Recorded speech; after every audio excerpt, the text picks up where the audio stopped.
There you go. So for those of you that don't know me and have not been to one of these before, it's my 4th year as your assembly member. And I ran for office. As I mentioned, I have 3 little kids. Not so little anymore, though. They're 8, 10, and 12 now. And I ran for office really because their future matters to me. Their future, your kids' future, your grandkids' future, and the direction that this country was going didn't feel like it matched the values that I held, that this community held. And as a regulatory attorney, I understood that California was going to be on the front lines of ensuring that we fought climate change, that we stood up for our shared values. And I had the opportunity to go to Sacramento and fight for those things every day. And that's what I've done for 4 years. And it really, I know this sounds cliche, but it really has been the privilege of my lifetime to do that work every single day and to pass the laws that we've had the opportunity to pass and do the work that each of you has asked me to do. So thank you. As I said, I'm an attorney by training. I spent the early part of my career as an environmental regulatory lawyer, as a litigator. And then I left practice and I taught law school for about 8 years, and then I ran to be your assembly member, and now I'm making law. So taught, litigated, legislated, and a lot of law, as you can tell from my career path. I represent 500,000 constituents here in the area. We were redistricted across the state, and those districts will take hold in November, but I was very lucky that I almost kept my entirely same district. So I get to keep most of you, although I lost some of you, and Mike doesn't live in my district anymore. I lost parts of Dublin and Pleasanton, although I picked up the rest of Walnut Creek. So slight changes, but it's really exciting to be able to represent this district that is so engaged, so educated, and so interested in the issues. So a little bit of what I've been doing in Sacramento. On the slides. I sit on 5 committees: banking and finance, environmental safety and toxic materials, which is one of our environmental committees, privacy and consumer protection, utilities and energy, which is one of my favorite. My job to make sure your lights stay on, especially as we move towards electrification of California, which will be a huge undertaking for the state.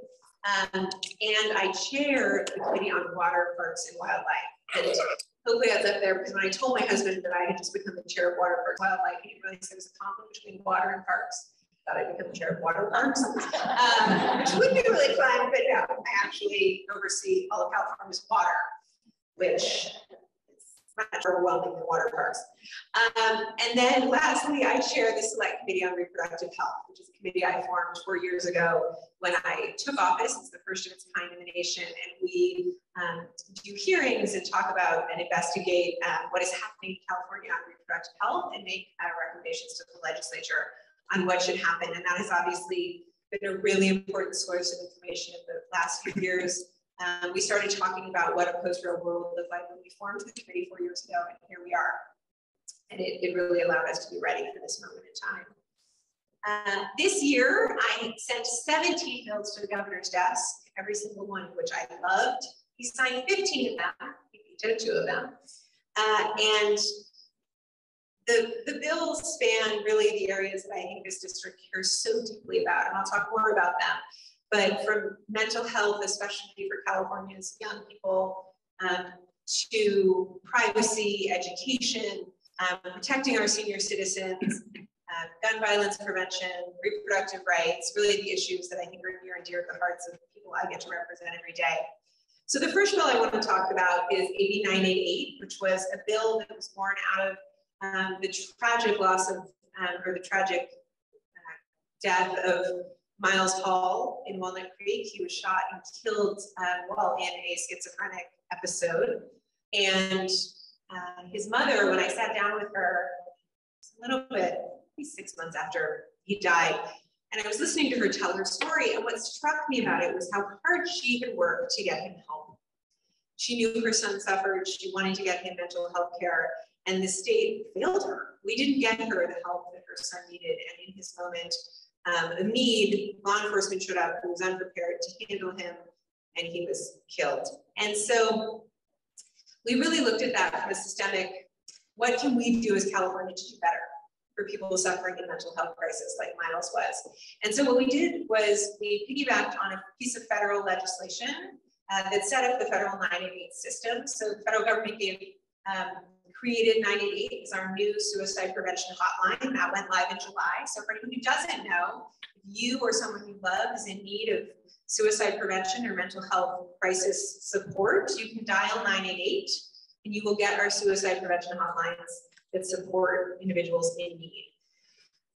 But in addition to that, which is someone to call, the federal government enabled states to also use that system to provide someone to show up and somewhere for people to go when they were in mental health crisis. And so what AB 988 did was took that a step further. We created a funding mechanism to ensure that when people in California are in crisis, that they can have a mental health crisis response team show up to their home if that's what they need. So if the phone system isn't enough, which for many people it is, about 70% of people can be supported by these highly trained operators who answer the phone. But for many people, they need on-the-ground support, as Miles did, and they will get a mental health crisis response team that may be in law enforcement may be involved in that response, but you will have someone on the ground who can help support and de-escalate individuals who are in crisis.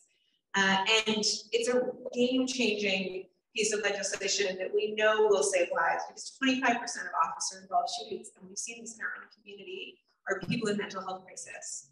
One of my co-authors of my bill, a Republican colleague of mine, Assemblymember Bauer-Kahan, who is a former law enforcement officer, he was a CHP officer for many, many decades before coming to the legislature, stood up in support and talked about being called to respond to people in mental health crisis and not knowing what to do. He wasn't trained to talk to people in those moments, and how he wished someone was there to help him communicate with individuals in need.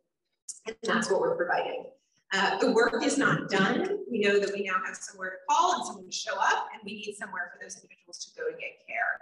The largest mental health provider, and I put that in quotes because they're not a mental health provider in the nation, is the Los Angeles County Jails. People who are suffering from a healthcare crisis deserve a healthcare response, not a law enforcement response. So we have more work to do to make sure we're providing those stabilization services and beds for people who need care in our communities. We did more work in the mental health space. It's an area of great need in our community. So one of the things we know is that our mental health services can only be as good as the number of providers we have. And we don't have enough mental health providers. For any parent out there who's been looking for a mental health provider, right now they know there aren't enough of them. Our schools want to hire and they can't. Our counties want to hire and they can't. I got a letter from a constituent just last week about getting her son care through her insurance provider. She couldn't. And so really looking at how we create a pipeline, which we did through the budget, but we also moved 2 pieces of legislation, one of which I authored to help move our pipeline forward. So during the pandemic, we allowed the oversight of people getting licensed as mental health professionals online. And we saw that it actually enabled more people to get licensed. That ended, that expired, so we made that permanent. We know online can work for a lot of things, and we think this is one of them. The other thing we did was ensure that mental health was treated in the same way as your healthcare data. If you go into a mental health provider and you're talking directly to that provider, your communications are protected under California's Medical Information Act and HIPAA. But if you use one of the online apps to connect with a mental health provider, the information you give to that app, which is then given to your mental health provider, is not protected under any privacy laws, except for our California privacy law, which is fairly minimal in its coverage. And so what we did was we put those apps that take your mental health care information under the California Medical Information Act, so that all mental health care data is protected in the same way.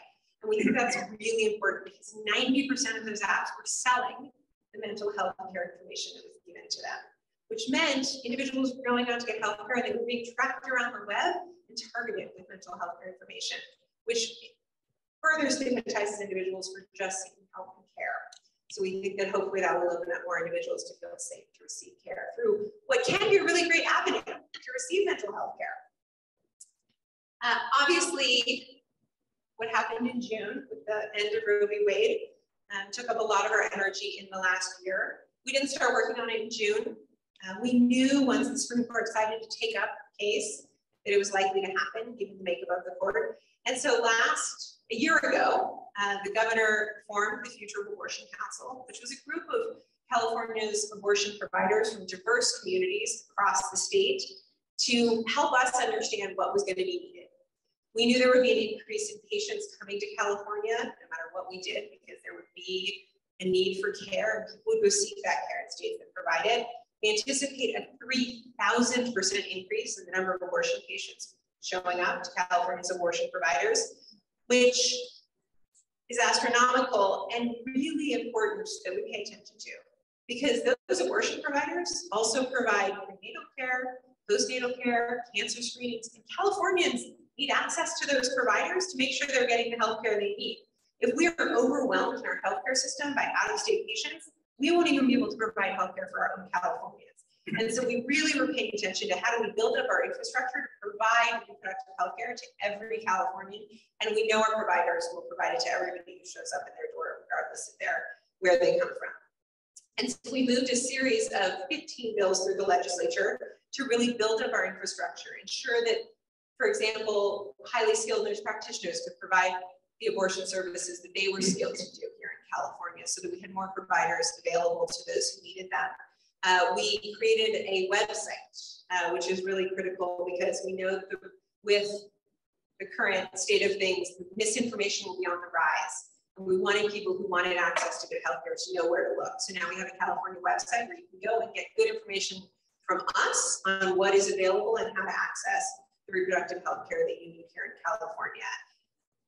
I, as a former attorney, was really focused on the liability. Prior to the fall of Roe, Texas had passed a law that provided for a $10,000 fine for anyone who provided an abortion or assisted someone in accessing abortion in Texas. And so what we knew was that if we were protected in a Roe v. Wade by giving those services here in California, but when Roe fell, we knew that our abortion funds, our abortion providers could be open to liability under those foreign state laws. And the last thing we wanted was for our providers to be fined for something that was both legal and constitutional here in California.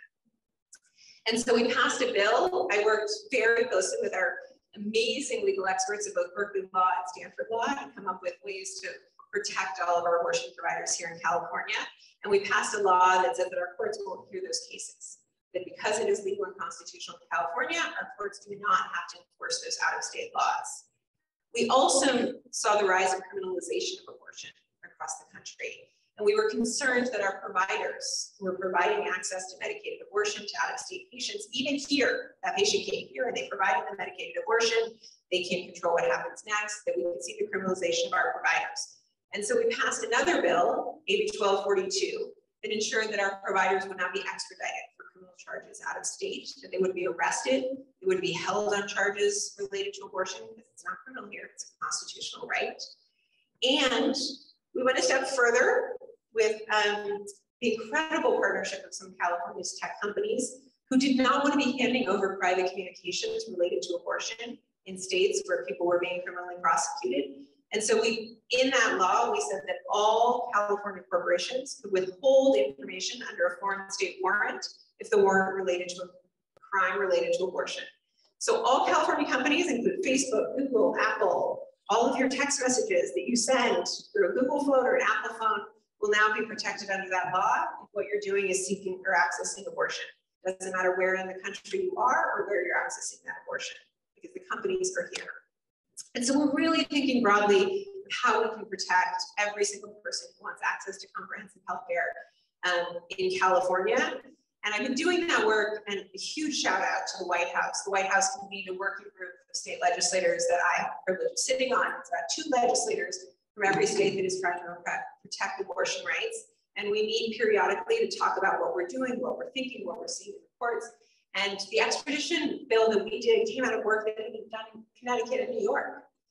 We heard what they did, we followed their lead, and we passed that here in California. And now we're working with other states to do some of the things we've done that they have yet to do, to really provide a network of states where people are safe in accessing abortion. As I said when I started, I went to the legislature really in large part because of climate change. Just the other night, my son couldn't sleep because he was so upset and scared about his future and what the planet will be like when he's older. Will he be safe? Will he be able to breathe the air?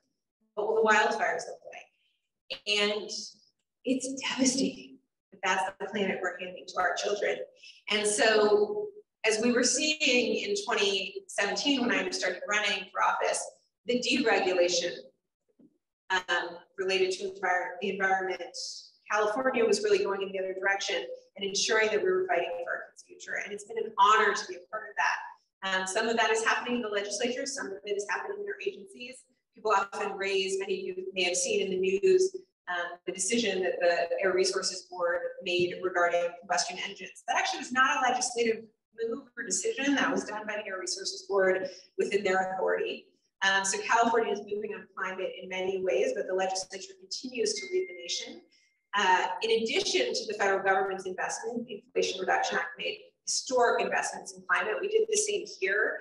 We invested $54 billion in climate change using our incredible budget surplus to make sure we were both preparing for climate change and fighting it with everything we have. Legislatively, we moved a pretty aggressive package of laws, although to be frank, as an environmental champion, I think we could have done more.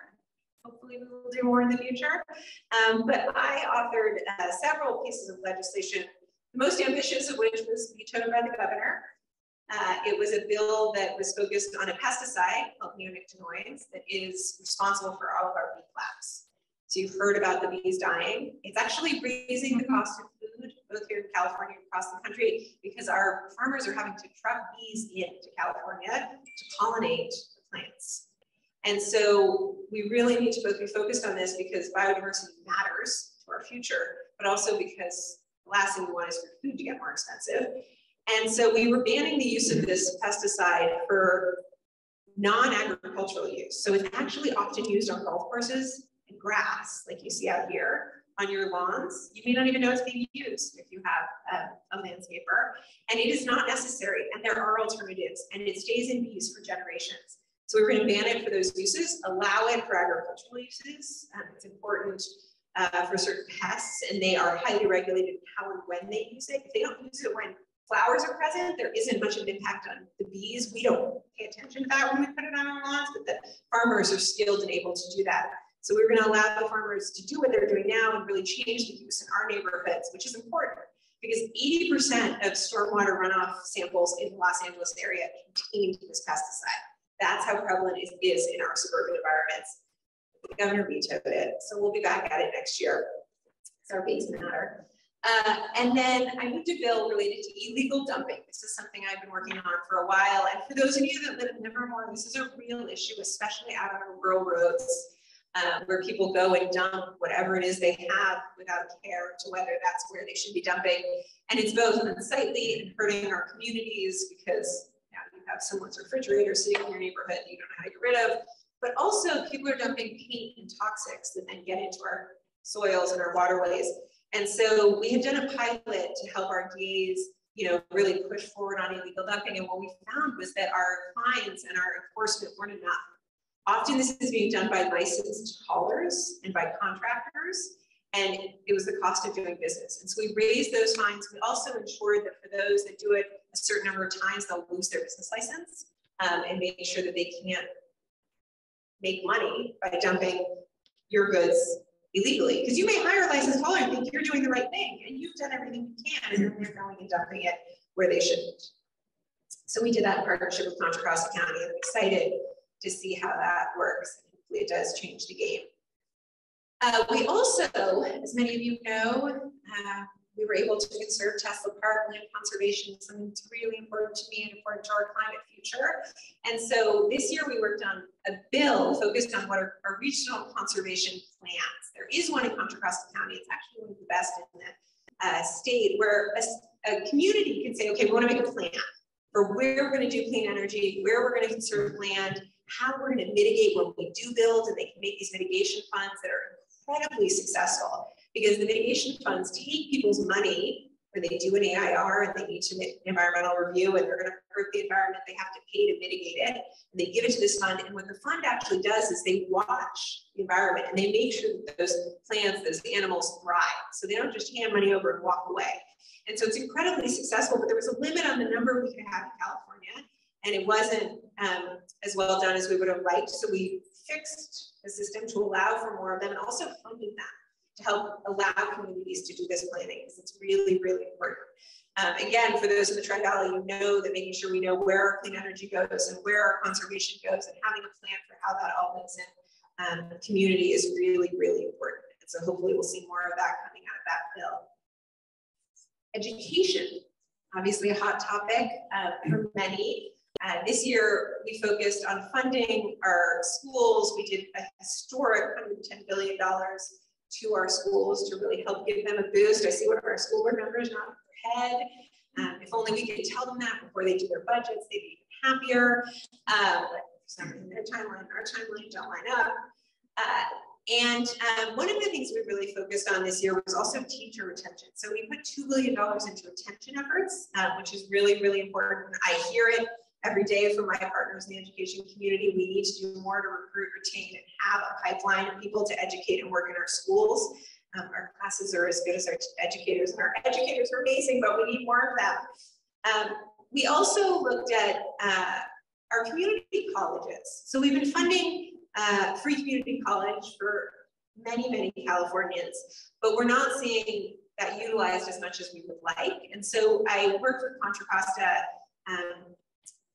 the Community College Board, to pass a bill that would give them the data to target the populations that we really want to have access to our community colleges. So foster youth, veterans, and formerly incarcerated individuals. The community college will now have access to send them direct information about what is available to them, to give them the information that there is this opportunity to go to your local community college and get your free community college degree and hopefully launch you into a lifetime of a good paying job and learning. And so that's a really exciting bill. It was kind of a silly data sharing bill if they were just blocked from getting that information, but we think that information will really open the doors to our community colleges, to populations that need it. As many of you know, I was a Moms Demand Action volunteer and a gun violence prevention advocate before I became a legislator. I'm a mom, and it's an issue I care deeply about for my kids, but really for all of our communities. So I continue to work on gun violence prevention this year. I partnered with the governor to pass a bill. In California, individuals under 18 cannot buy a gun, but gun manufacturers could target advertising to them through all platforms you can imagine, which included semi-automatic weapons with cartoons on them. And so we decided that if we don't want kids to buy guns, we should want kids to see these advertisements for guns. And so we banned that practice here in California, and he signed that into law in June. And we're hopeful that, you know, gun deaths is one of the leading causes of deaths in children. This will hopefully move the needle a little bit on that. Hate crimes is something I've worked on throughout my time in the legislature, with the rise of API hate that we've seen in the last few years. Obviously, as a Jewish woman, the rise in anti-Semitism, really hate is up across the country and the state. And so we continue to look at how we can be stronger in fighting hate and in all of its forms. And so we found that our terror symbols laws, so laws that said you could not place a swastika, a burning cross in a noose, were not equitable. So a noose was penalized less than a swastika. We also found that they could be placed in different places. So it was legal to put a swastika on a school, but not one of the other schools. And so what we decided was, in part, I was disturbed that I believe that the fact that nooses was not penalized in the same identical law is a vestige of our racist code. That we didn't view it the same way as hate crimes against Jews, white people. And so we raised the penalties for those other crimes so they would all be equal. Not an easy thing to do in this legislature, to raise the penalties, but we really made the argument that this was not about the over-incarceration of Black and brown communities, which is our focus when we talk about penalties, but this was really fighting the same thing, which was a code that was written to say that those things didn't matter as much, but they do. Those terror symbols terrorize communities just as much and deserve the same treatment in our code. And so we were really proud that that bill was signed by the governor. And we continue a lot of work around funding to make sure we're tracking and understanding our hate crimes and doing everything we can to ensure that California is providing a place where everybody feels safe and accepted and where we really do not allow hate to take hold. As all of you know, I represent a community, moving on to wildfire, that is entirely on the wildland-urban interface. One city that isn't an urban wildland interface community. And wildfire is what keeps me up at night. I live in one of those communities with my family, one way in, one way out. And it is scary how prevalent these are, and that this really is what climate change has brought to our state. So we've been really focused in my office on utility cost wildfires. As many of you know, PG&E has been responsible for many of the wildfires that have started in Northern California. And we want to continue to hold them responsible and ensure that they are paying for their criminal liability and not you, the ratepayers. So we passed a bill to close the loophole. It used to be, the law said that if a utility was found to owe money at trial, then the utility had to pay. But if they settled the case pre-trial, you, the ratepayers, could pay those fines. Yes, that was exactly how I felt. That wasn't right. It's their criminal liability, the ratepayers should not be paying. The investors should be paying these investor-owned utilities. And so we closed that loophole and we ensured that the ratepayers are not on the hook for their criminal liability, which is something I'm really proud of. I have to say, we've been working really hard on utility cost wildfires for my entire tenure. This is the first time we got a bill to the governor's desk. It is a hard thing to get through the legislature. Special interests are not an easy thing to get around, but this was an important piece of legislation and we moved it. We did have a second bill that did not make it, focused on ensuring that our fire departments, in partnership here with the San Bernardino Valley Fire District, which you have, is that when our utilities come in and do work that can spark and start a fire on red flag days, when we think it could be really a problem for the community, the fire department is notified and they can pre-position as necessary to ensure that if that spark starts a fire, they are ready to put it out, because we know that minutes matter on windy days out here, and the Diablo winds are serious. We wanted to, both the fire districts in my community that have tried to pass that ordinance have been sued by PG&E, and so other districts had asked me if we could do it statewide so that they didn't have to do it and then be sued, and we tried and failed. Try again. So, because I do think that preventing wildfires is important, and it shouldn't be something that we fight about. So that is what we've been working on. We also, ensured that we were putting money into fire maintenance, our forest management and fire maintenance, to make sure that our crews had what they need to fight fires quickly and effectively, and that our fuels are managed across the state. As I mentioned at the opening, we moved a bill on protecting our seniors coming out of COVID. We really saw in stark relief that our nursing homes were not properly inspected, and not all of them were doing what our seniors needed. Our auditor, who's amazing, by the way, but she retired and we're getting a new one, and I hope the new one's just as good. So our auditor had done an audit and found that one of the problems was the federal inspection schedule was different than the state inspection schedule. And so some nursing homes were being inspected on the federal and state schedules twice as often as they needed to be, but then other ones were getting ignored so we didn't have enough inspectors. And so she said, if we just lined up those timelines, more nursing homes would get inspected. So we did that, and hopefully it'll make a difference. Sometimes when I say I moved 17 bills like that one, it's a big change that could really change nursing homes. It's also not that big of a change, right? It's just something that will make our inspectors more effective. We also had a constituent actually here in this community who was a two-mom family. They are now divorced and lost one of their children, and death certificates in the state of California had to list a mother and a father. And so both moms were not listed on the death certificate. He happened to have some death benefits that then the other mother was not able to access because she was not listed on the death certificate. We had done a lot in California to move our documents to where we are as a state, but we had missed death certificates.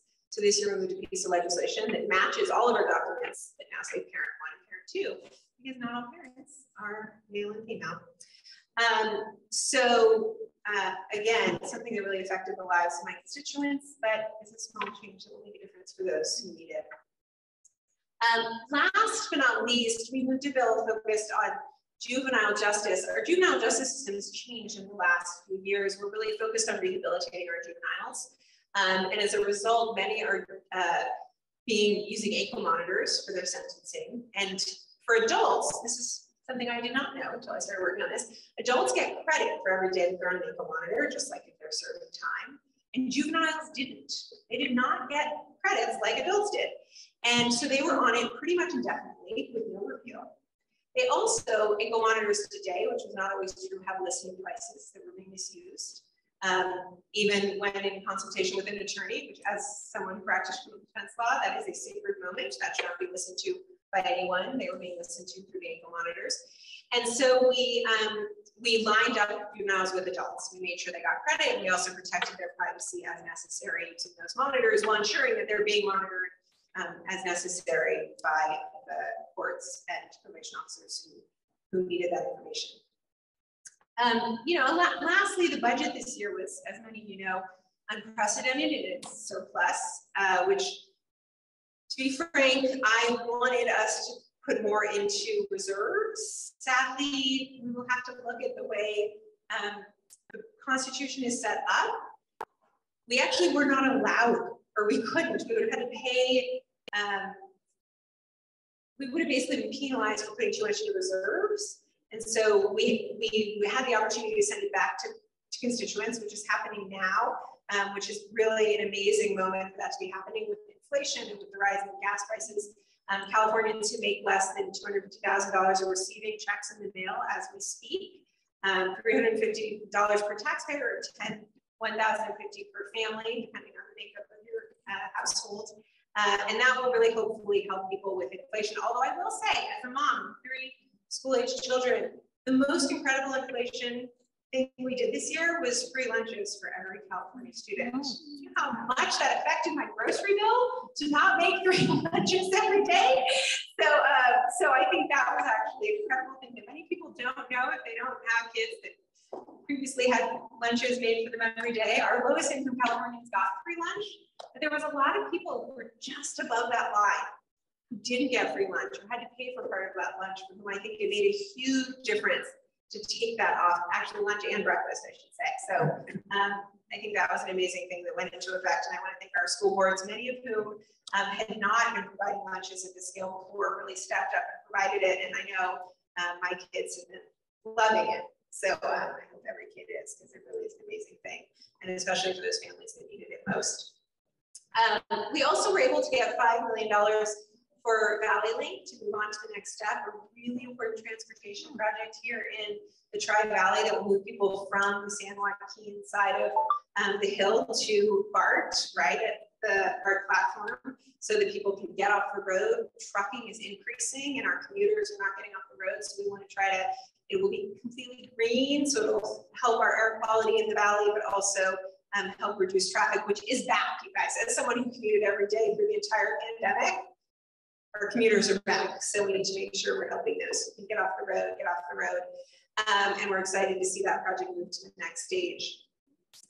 We continue to support our small business owners. I was so pleased with how many made it through the pandemic, but I know they're still hurting, and especially my kid's favorite pizza place closed recently because they didn't have the staffing to make what they needed to make, right? They couldn't be open the hours they needed. And so they were closed. So we're continuing to try to support our small businesses because we know that they need our fiscal support to stay open, and they really are the heart of our community. And our largest employer in California is our small businesses. We also continue to fund housing and support for the unhoused. Many of you probably heard about the Care Forward effort, which will change the way our unhoused population is supported if they're in need of care for substance abuse or other things. So continuing to look at our homeless problem and how we can continue to make strides. Also ensuring that that money is being, we continue every year in the budget to try to do better on making sure that we're getting the data we need to know how that money is being spent and that it's being spent effectively, because we continue to spend and we're not seeing the results that we would like to see. So we need to make sure we're holding the line on ensuring that as we fund housing that we're seeing people get housed. And actually on that, a huge shout out to the Kindness Village in Livermore, where we've seen, it is an amazing tiny home village at a church in Livermore. The tiny home village is not actually part of the church, it's independent, but it's on the church's land, and it really is taking unhoused seniors and getting them into permanent housing and giving them the support they need. And if any of you are at the farmers market in Livermore, they're there, and they are becoming an amazing part of that community. So that's what we need to see more of. But that does cost us money, so we need to make sure we're funding it. Lastly, lastly, I just want to say that we are here. We are here to support you. As I mentioned at the beginning, I have amazing staff that are here in San Ramon every day, and they're here to make sure that you are supported in what you need as it relates to any state services. One of the things I didn't know before I took office was that if you are having trouble with the DMV, you should call me. We can help you, right? You do. Now you know. My staff is going to get a lot of calls on the DMV tomorrow. So the DMV, one of the things we've really been focused on over the past 2 years is supporting constituents with getting your unemployment insurance. That is your money, you paid into it, you should have access to it, and we can help if you are having trouble accessing your unemployment insurance. So please call us if you need support there. They are now experts in how to support you with unemployment insurance, as they've done thousands of cases for constituents who needed access to those funds in a timely fashion and didn't get it because the EDD was really failing Californians during the pandemic and beyond. Franchise Tax Board also we can connect you with and help you get services. We have an open house October 20th at 4:30 if you want to come check out our office. I think there's going to be ice cream for the kids too if you want to bring your kids. I'm getting the nod. That's correct. And lastly, we have, if I do say so myself, one of the best internship programs that I've ever seen. Marilyn, Lucy and now Lisa Orige run that program, and it is really, really phenomenal. They both support us and work with constituents on legislation, but they also get to see the community. And I know many of our local electeds have met with them, given them tours of different things. We get them out in the community to see what it is that this community does and get them engaged. And it's really, it really is fun. And I think they love it. We hear they love it. Tell them if you hear differently, but we love having them. They bring energy and they help serve our constituents, but we also love the education involved and we get to give that. So please, it's on our website, apply. Oh, it says to tell you applications for the spring will be out in a few months. If you don't see that, so just hang tight. Lastly, follow us on social media. You'll find out everything we're doing, not just what I'm telling you tonight. And we do these periodically. It's been harder during the pandemic, but we'll get back into our routine of doing these town halls. But I do want to say that we are here to support you, to answer your questions. You don't have to wait for a town hall to call and reach out. We answer the phones every day, Monday through Friday, from 9 to 5. I shouldn't say all day, don't call us at midnight, we won't be answering the phone. But we are here to support you. I'm a public servant. It is my job to make sure I serve this community and serve in the way you want to be represented. And one of the questions I get sometimes is, what happens when I call and I have a position on a piece of legislation? That's one thing. Please call. If you hear about a bill in the newspaper or in your community or however you hear about it, and you want to tell us what you think I should do, we want to hear that. We really, really do. I do my best to represent what I believe this community wants me to do, but I do it better when you call, that's for sure. And actually, we have an incredible system which the Senate needs to get up to speed because they do not have as good a system. But on my iPad, I have a system where I can see every bill. I see the language of the bill. I see the lawyer's analysis of the bill. I can see, and then I can see any official support letters, organizations write letters. And then I have a tab on it that says constituents. And I can see every single one of you that has called and what you want me to do, yes or no. So it is literally at my fingertips as I'm making decisions on how to vote. So call, reach out, tell us what you think. You really do pay attention and care. And it's that easy for me to get that information. So you can call. Our web portal also goes directly into that system. So that's a really, if you are not a phone person, especially our young people, I know you don't like to pick up a phone, you just go on our web portal and put what you think about the piece of legislation or issue you care deeply about, and we do really care about that. So with that, I think I'm turning to Q&A, but I don't know who's going to give me the questions. Oh, Alyssa. Oh, these are from Zoom. And again, if you want a card and you're here, Marilyn can give you one. We love that everyone on Zoom is asking questions. Hi, guys. Okay. Oh, yeah. Okay. Scott on Zoom asks, is the Assembly doing anything to protect people who installed rooftop solar from a utility power grab? So that's an interesting way to phrase the question. Let me give people a little bit of an understanding of what Scott is talking about. So the PUC, the Public Utilities Commission, has been looking at so if you have rooftop solar, you have a system right now where you get different rates, right? And you get money back for if you overproduce solar. And there has been some belief that because it costs money to have lines, and we still use the power lines and the power grid, that people who don't have rooftop solar, which are by and far our lower income communities, are subsidizing our higher income communities who are able to afford solar. And so they're thinking of shifting that, which would mean less reimbursement and money for people who have put up rooftop solar. Now that's really a problem because as someone who has rooftop solar, I made that decision with certain information, right? And what I would get. And so to switch that now, given decisions that consumers made, is really, really problematic. That is actually in the hands of the PUC. There was a bill, the PUC has not done that. And there was a bill a year ago, by Assemblymember Gonzalez, Lorena Gonzalez, who is now no longer Assemblymember, but was at the time, that would have made that change. It died dramatically on the Assembly floor. I voted no. Many of my colleagues voted no because we believe that rooftop solar has to be a part of California's future, our clean energy future, our resilient future. Rooftop solar is really a piece of resilience, especially for those of us here that deal with the outages that happen when the utilities have to shut off our power for safety reasons. And so we're going to have to use an all of the above approach to get to the electric future that we need. Our grid right now barely stands up when it's hot. And we're talking about electrifying all of your vehicles. Well, we could, hopefully hydrogen will be a part of it because I don't know that we can electrify them all and have our grid stand up, but we're going to go to zero emission vehicles, many of which will be electric. As someone who both has rooftop solar and an electric car, I know how much electricity my electric car pulls off the grid. And it's a lot. And so we're going to have rooftop solar. So to disincentivize rooftop solar is hugely problematic. And the legislature stood up for that position. We continue to communicate with the PUC that we believe that we want rooftop solar to remain a vibrant part of our future. We need more people to adopt it. We've been putting a lot of resources into helping our low-income communities get into solar, ensuring that multi-unit apartment buildings have access to rooftop solar, that some of the benefit of that rooftop solar is being passed on to the apartment, the person in the apartment, right? Not just the apartment owner, which is a really exciting model. And I have to say that a huge partner in that has been both Marin Clean Energy and East Bay Community Energy, our energy buyers out here in this area. So we're working to protect those who have rooftop solar and ensure that it's incentivized, but we don't fully control the PUC. So I have to give that caveat. The second question is about drought. It's from Leslie on Zoom. What action is the Water, Parks, and Wildlife Committee looking into to combat statewide drought? That is a great question.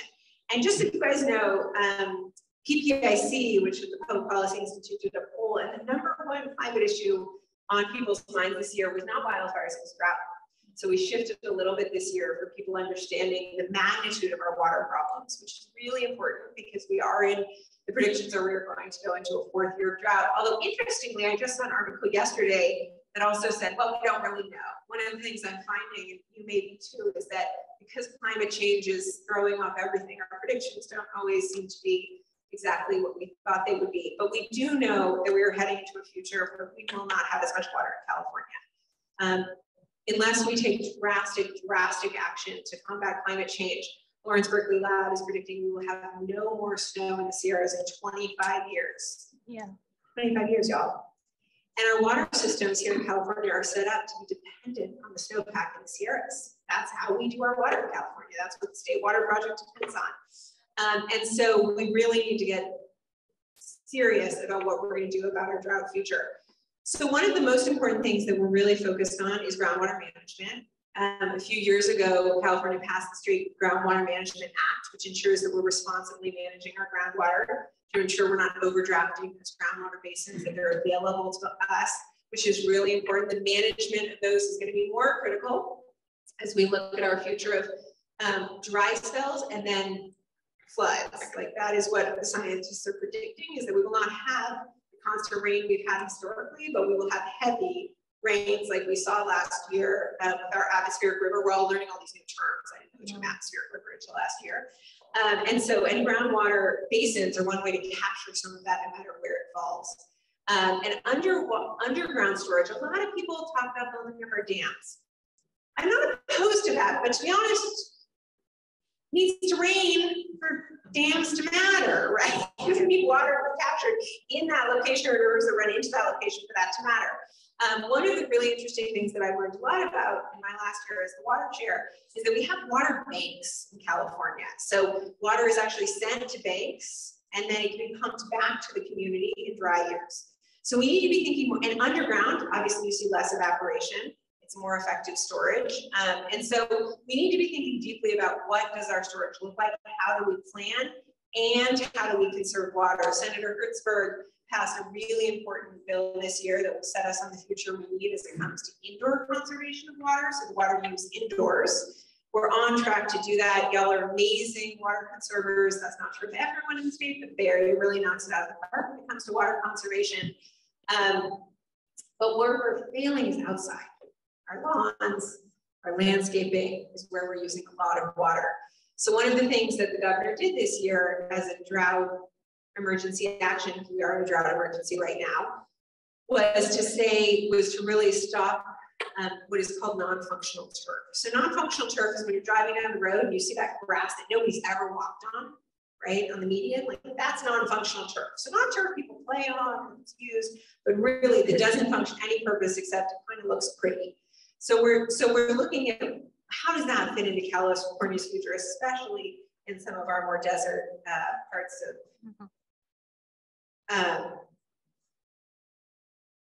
You're telling me I'm talking too fast. I'm sorry. I talk too fast. So I would say that we're really looking at all of the above approach. What I haven't mentioned, which is really important, I was just at Antioch at their desalination plant.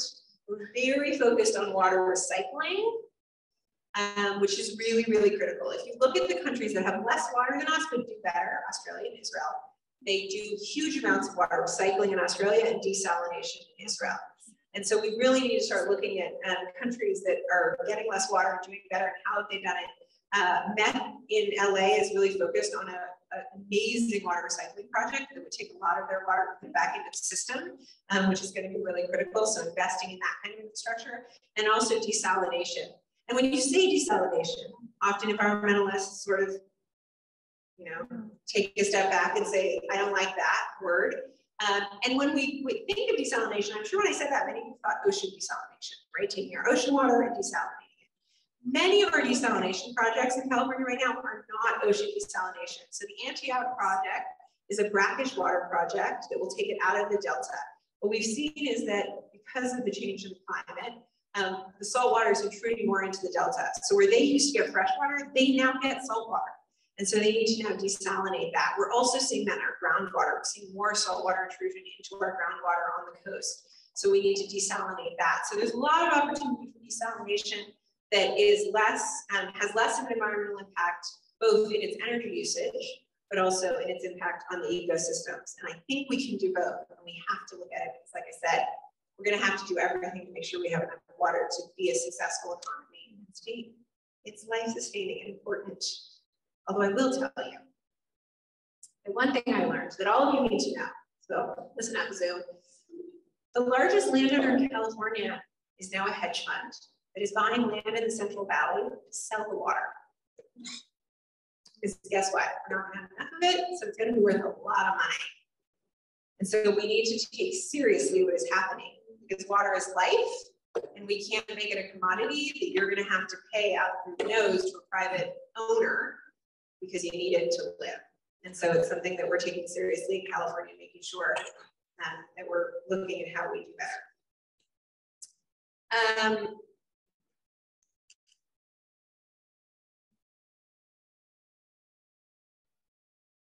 Okay, so I have to be honest with y'all.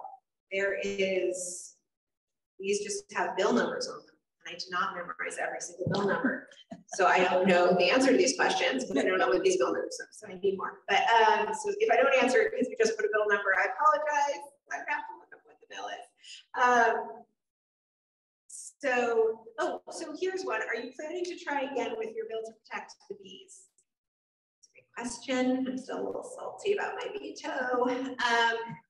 So we will not give up. That's my answer. The governor's veto message said that he believes it is the job of the Department of Pesticide Regulation to do what we were doing in legislation. To be honest, I couldn't agree more. The Department of Pesticide Regulation should have banned this years ago. They didn't, and they haven't started. So if they want to take that action, that's great. I'd be thrilled to applaud them and tell them good job. If they don't, then we'll do it, which is what I told them last year when we moved the bill and got it to the governor's desk in 1 year, which I never expected was possible. But we'll send it to me again if we have to. But the Department of Pesticide Regulation is listening. I look forward to seeing you act.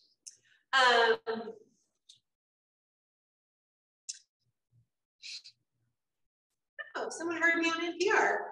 I heard you on NPR that there are more Supreme Court cases this year that could restrict abortion. We keep introducing new laws to help protect women and combat this. Well, what I can tell you is, I mean, there's no more abortion rights. The Supreme Court said that. They fully overturned Roe, which I have to be frank, I knew they were going to go far in taking away abortion rights. I actually didn't predict they would fully overturn Roe, which is what they did. So I don't know what cases you're talking about. What I can say is that Congress may act, depending on the makeup of Congress in January, we may see a federal abortion ban, or we may see federal action to put abortion rights into federal law. So there could be federal action on abortion. I'm hopeful that even in a world where Congress is still split, we'll see some actions like I moved on privacy. That my privacy bills got bipartisan support because privacy is something that really is a bipartisan value. And so maybe there are things we can do to say everyone agrees that medical information is private, will move no matter what. So I'm hopeful there will be federal action one way or the other, even if Congress and the Senate are still divided. But we will continue to move laws in California. I actually had a meeting recently with an abortion provider who was very sad because we hadn't done everything. And I said, I'm sorry, we didn't do everything. I have to agree with you. There's more to do and we will do more. So we will be moving more legislation on abortion rights this year and ensuring that privacy is protected, that we are making sure that everyone has access to abortion to the full extent of the law here in California. Although the next people to make law on abortion is actually all of you. Prop 1 is on the ballot, which you should have received today or this week, and you will have an opportunity to make law yourself on abortion. So take a look at Prop 1. That is before you.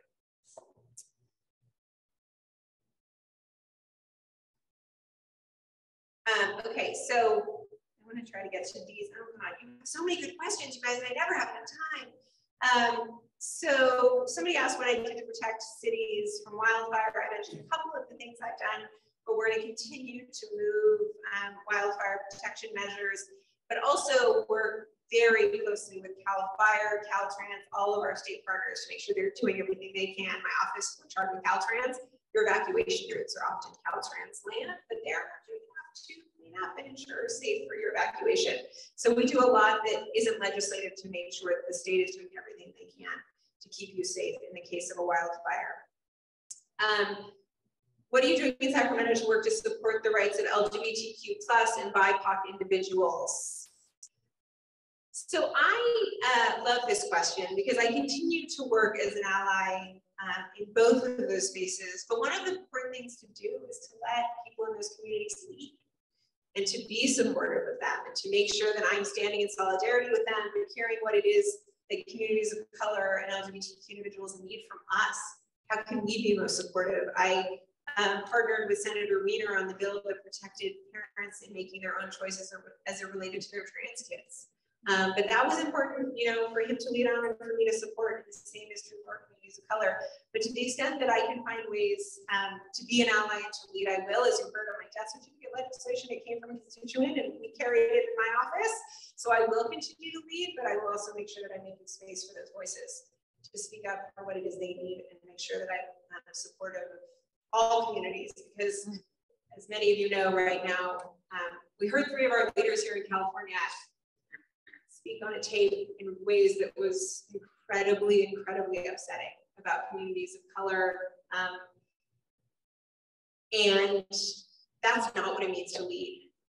What it means to lead is to listen our communities and to support every single Californian, no matter what race, no matter what gender identity, no matter who they love, no matter what religion, and to make sure that we're supporting them. And that's the work that we have before us. And I just hope that Californians understand that many, many of us love every single Californian, no matter what they look like. And those were not the words that reflect every politician in California, because it was despicable and disgusting and